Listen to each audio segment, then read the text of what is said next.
Shalom saudara-saudara yang saya kasih di dalam nama Tuhan Yesus Kristus, tetap optimis dan semangat selalu saudara ya. Kita akan merenungkan firman Tuhan dari Mazmur 55, bagaimana orang yang menghadapi musuh, masalah, pergumulan di dalam hidup dia.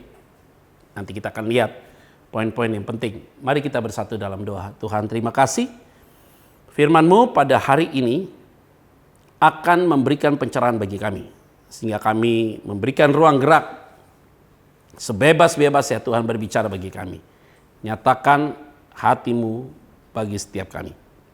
Di dalam nama Tuhan Kristus kami berdoa dan mengucap syukur. Haleluya. Amin.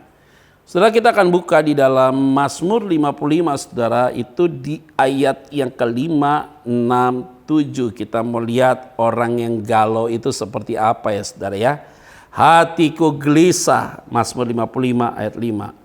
Kengerian maut telah menimpa aku. Jadi memang saudara, orang yang menghadapi pergumulan, masalah, tekanan, apalagi kalau utang banyak, dan kemudian dia buat salah kepada seseorang, dan kemudian mengalami sebuah tekanan, itu gelisah sekali hati dia saudara. Jadi kegelisahan hati dia itu memang ada kalimat gini ya, don't make trouble your heart. Jadi ada orang yang jangan membuat hatimu gelisah. Itu berarti kalau ketika engkau tidak membuat hatimu gelisah, itu berarti ada faktor lain saudara. Jadi jangan membuat hatimu gelisah. Jadi biasanya kegelisahan itu kan faktornya ada eksternal dan internal. Jadi kalau ada dari pihak luar yang membuat kita gelisah, itu pasti kita ada salahnya saudara. Tapi kalau kita tidak salah, tapi orang lain coba untuk membuat kita gelisah, itu biasanya cepat selesai. Nah, yang menjadi masalah adalah faktor internal. Kalau kita gelisah itu karena diri kita, dan kegelisahan itu kita tahu penyebabnya apa, maka ini yang menjadi poin yang harus diselesaikan. Nah, makanya tadi kata-kata ini saudara, kata-kata galau saudara yang disampaikan oleh pemazmur ini saudara Daud ya, secara khusus nyanyian pengajaran Daud ini. Ayat 6, aku dirundung takut dan gentar. Itu kan perasaan orang yang mengalami kegelisahan masalah. Perasaan seram meliputi aku. Pikirku sekiranya aku diberi sayap seperti merpati, aku akan terbang dan mencari tempat yang tenang. Bahkan aku akan lari jauh-jauh dan bermalam di padang gurun. Ayat 9, aku akan segera mencari tempat perlindungan terhadap angin ribut dan badai. Saya mau ingatkan bagi kita. Tadi yang seperti saya katakan. Kalau kegelisahan itu faktor dari luar perkara mudah. Karena kita tidak buat sesuatu yang salah. Tapi kalau kita buat sesuatu yang salah, maka dampaknya internal. Tekanannya begitu kuat sekali.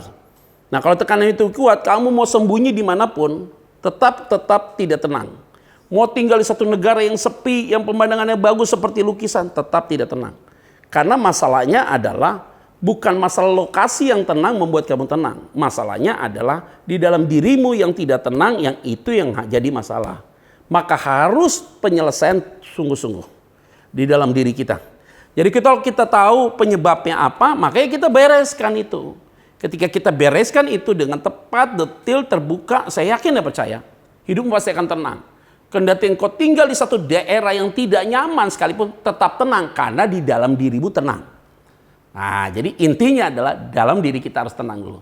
Mau tenang hidupmu, kenali penyebab kegelisahan itu, bereskan dengan Tuhan, dan engkau akan mengalami ketenangan. Mari kita bersatu dalam doa. Terima kasih Tuhan untuk firman-Mu Tuhan. Perenungan pada hari ini mengingatkan kami bahwa untuk apa kami pergi ke satu tempat yang untuk menenangkan kami. Tapi sebenarnya penyebab masalah itu tidak tuntas. Tapi hari ini kami diingatkan bahwa penyebab itu yang harus kami tuntaskan. Supaya kami tidak gelisah lagi. Yang ada kami diberikan ketenangan oleh Tuhan. Di dalam nama Tuhan Kristus kami berdoa dan mengucap syukur. Haleluya. Amin. Saudara tetap jaga kesehatan dan tetap semangat. Tuhan pasti memberkati saudara sekalian. Shalom.